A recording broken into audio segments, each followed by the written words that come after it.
In today's video, I'm going to teach you how to manually add a contact in HoneyBook. Whether you're new to the platform or just looking to streamline your workflow, adding contacts manually is a key skill in organizing your client relationships efficiently. Let's dive right in and walk through this straightforward process together. First, we'll begin at your HoneyBook dashboard. This is your home base for all client and project interactions. If you're not already logged in, take a moment to enter your credentials and navigate to the main screen. From here, focus your attention on the left side of the interface, where you'll see a menu of options. We want to click on Contacts. This section is pivotal as it houses all your client information in one consolidated place. Keeping it updated ensures you have quick access to all necessary information whenever you need it. Now that we're in the contact section, we'll want to locate the Add Contact button. You'll find it at the top right corner of your screen. It's easily identifiable with a plus sign, making it simple to spot even for newcomers. When you click Add Contact, you'll be presented with a form. Here, you'll input the new client's information. Begin by entering their name.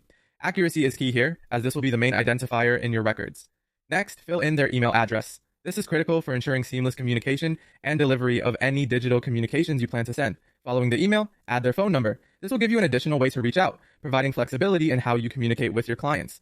The notes section is your opportunity to add any specific details that might help in personalizing your client interactions. Perhaps there's a special consideration for this client, or maybe a reminder of how you connected in the first place. Anything here can go a long way in enhancing your relationship. Once you've entered all the necessary details, the final step is to click Save. You'll notice a check mark next to the Save button, indicating that your new contact information is now stored securely in your HoneyBook account, and there you have it. You've successfully added a contact manually in HoneyBook. By keeping your contact list well organized and up to date, you'll be well on your way to managing your client interactions more effectively. Thanks for watching, and I hope this tutorial helps you create a more streamlined workflow in HoneyBook. If you have any questions or need further assistance, feel free to leave a comment and I'll be happy to help.